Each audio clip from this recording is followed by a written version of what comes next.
Reka ngusuze kandi ngo ikaze we dukomeza kubana umunsi ku munsi nandi tuba tugenda tubana ni hano kuri KGE aho tuba tugenda turebera amakuru abagiye atandukanye. Reka ngusabe niba uri mushya kuba wakora subscribe kandi niba nayo warayikoze ni iby'agaciro cyane, ndagushimiye kuba waremeye kuba umwe mu muryango mugari wa KGE.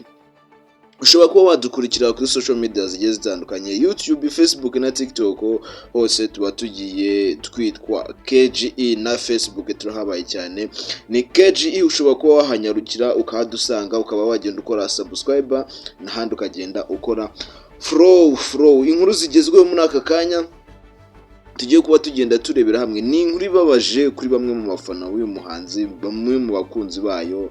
Ni inkuru ibabaje cyane. Ejo twari twiteguye ko ubundi ejo yari kuba twari twiteguye ko uyu munsi wa none yari kuba yatashye, ariko ntibyaje kuba bigenda bikunda. Mu minsi yashize ku itariki 5 ubu niho hakabaye harasohotse imyanzuro ku ifungwa n'ifungurwa by'agateganyo, ariko cyatumye ku itariki 5 bitaza kuba byakunda nuko network yaje kuba igenda ibura mu rukiko bitewe na system baba bakoresha era mu rukiko. Network zaje kuba zigenda zibura, urubanza rwa Yampano ruza kuba rugenda ruhagarikwa, ariko uyu munsi ku itariki 9 rwari rwaje kuba rugenda rusubukurwa. Ariko bimwe mu byagiye bisohoka mu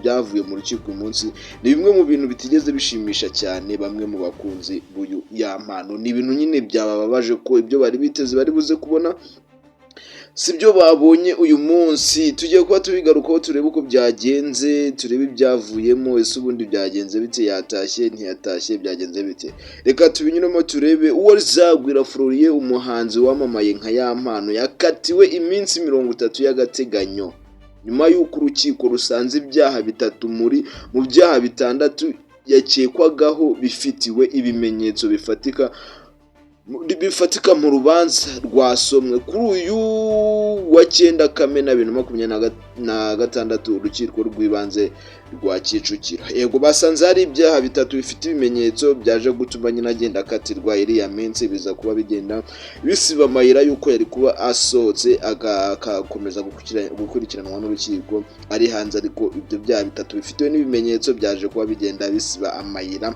yo kuba byanyura muri izo nzira zo kuba yasohoka. Urukiko rw'ibanze rwa Kicukiro rwakatiwe uyu mugabo gufungwa iminsi 30 imageragera nyuma y'uko rusuzumye ikirego cy'ubushinjacyaha ndetse n'uko Yampano yiregura.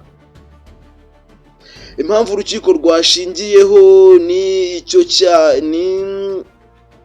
ni uko icyaha cyo gukubita no gukomeretsa ku bushake, kunywa urumogi no kwangiza ikintu cy'undi bifitiwe impamvu zihagije zo gukekaho Yampano ibyo byaha. Icyaha cyo gukoresha ibikangisho, icyaha cy'ubwinjiracyaha, cy'ubwicanyi ndetse no gufungirana umugore bitemewe n'amategeko, nta mpamvu zikomeye zigaragazwa zatanzwe kuri ibyo byaha. Uyu Yampano yari yasabye ko yafungurwa kubera imbabazi yahawe n'umugore we Diane, ariko urukiko rusanga izo mbabazi nta shingiro zifite, bityo ntizashingirwaho kugira abashe kuba nyine yarekurwa nk'uko umugore we yari yabyifuje nyine atanga imbabazi. Urukiko ruza kuba rugenda rusanga izo mbabazi nyine nta shingiro zifite, biba ngombwa nyine ko atari burekurwe. Ibyaha byose Yampano yarakurikiranyweho birimo icyo gukubita no gukomeretsa ku bushake, gukoresha ibikangisho, kwangiza ikintu cy'undi, kunywa ibiyobyabwenge, ubwinjiracyaha ku cyaha cy'ubwicanyi, gukoresha imvugo z'ivangura n'ikifungiranwa by'umuntu bitemewe n'amategeko. Ibi byaha ubundi Yampano afatwa byari ibyaha 7. byari ibyaha birindwi ariko haza kuba hagenda havamo icyaha kimwe cyaje kuba kigenda kivamo ni icyaha cy'ivangura, kuko baje gusanga urubanza rwa mbere ruza kuba rugenda ruba, haje kuba hagenda hasangwa ko icyo cyaha nta bimenyetso bihari bikigaragaza, kiza kuba kigenda gikurwamo, haza kuba hagenda hasigara 6. Mbere y'uko urubanza rutangira, umuvugizi wa RIB Dr Murangira Biti yari yavuze ko ikirego bacyakiriye ku wa 11 Gicurasi 2026 kandi iperereza ryahise ko ritangira.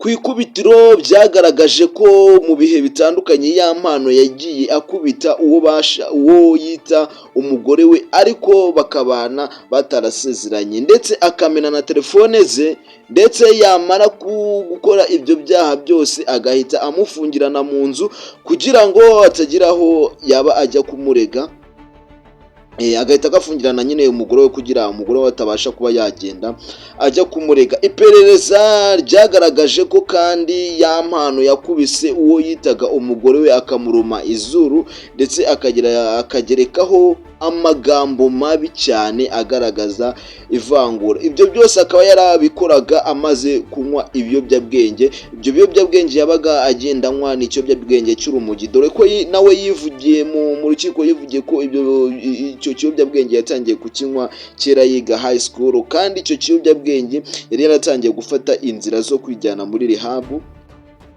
zo kuba yatangira inzira zo kugenda abireka we ubwiwe yafashe umwanzuro yijyana muri rehab. Akaba yaragaragaje na bimwe mu byo yagiye ahabwa muri rehab, bimwe mu bibyemeza nyine ko yari yaratangiye gufata iya mbere we kukiwe gita kijyana muri rehab kugira akurikiranwe ibyo byaha aze kuba yabasha kuba yabirika. Iperereza ryagaragaje ko ya mpano yabaga amaze kunywa ibiyobyabwenge byo mu bwoko bw'urumogi mu bihe bitandukanye, yakubitaga umugore we akanamubwira ko azamwica, ndetse aza no kubigerageza ubwo yamugongeshaga imodoka ari kuri moto, yikubita hasi arakomereka cyane. Gusa ibyo bikimara kuba ya mpano n'umwe mu bahise kuba bafata iya mbere, yirukankana umugore we kwa muganga, abasha kuba yakurikiranwa, avurwa ibyo bikomere yari amaze kuba yaterwa no kuba yari amaze kuba umugabo we yagonga moto yari yicayeho, akaza kuba yikubita hasi agakomereka.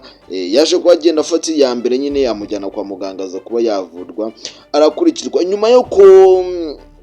Nyuma yo kugonga umugore we, abonye ko agiye kumurega, yahise atoroka akomeza gushakishwa, ariko amaze kubona ko nta maherezo azafatwa, yahisemo kwitaba inzego zari kugenda zimuhamagara nyine, abasha kuba yaza kuba yitaba. Ari nabwo yaje kuba agenda akurikiranwa kugeza na n'ubu yaje kuba agenda akatirwa iminsi 30 y'agateganyo. Inkuru rero yari igezweho muri ibi ni bimwe mu byaje kuba bigenda bidashimisha umwe mu bafana b'uyu musore, cyane ko hari hitezwe nyine ko agomba kuba yaza kuhasohoka. Nimwe mu bakunzi b'uyu muhanzi y'amano nibyo bamwe bari biteze, ariko byaje kuba bitagenda neza, aza kuba agenda akatirwa iminsi 30 y'agateganyo. Hakibazwa se mu minsi 30 y'agateganyo iperereza rirakomeza gukorwa cyangwa niba ryaranarangiye, ibyabonetse birakomeza kugenda byigwaho harebe icyakorwa. Hakibazwa ese iyi minsi 30 iraza kubirangira umuhanzi wacu y'ampano agaruke mu kazi akomeze kugenda duhereza indirimbo, cyangwa ibirego biraza kuba byakomera ubundi abashe kuba yakatirwa noneho ya myaka myinshi yihwanye na bya byaha bitatu byaje kuba bitanga uburemere bwo kuba atafungurwa ngo akurikiranwe ari hanze.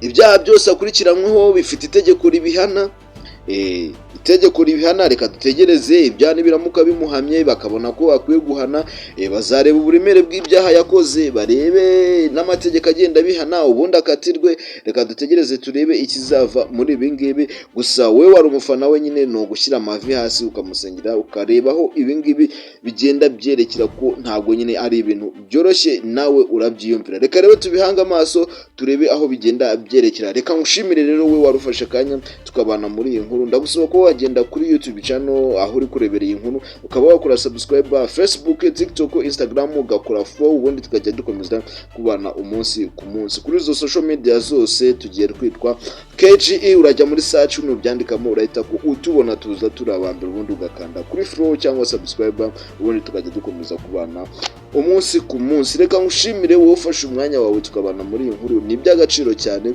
Komeza ubane natwe ntabwo tugomba kugutenguha, tugomba kujya tukugezaho amakuru meza kandi atunganye ku gihe.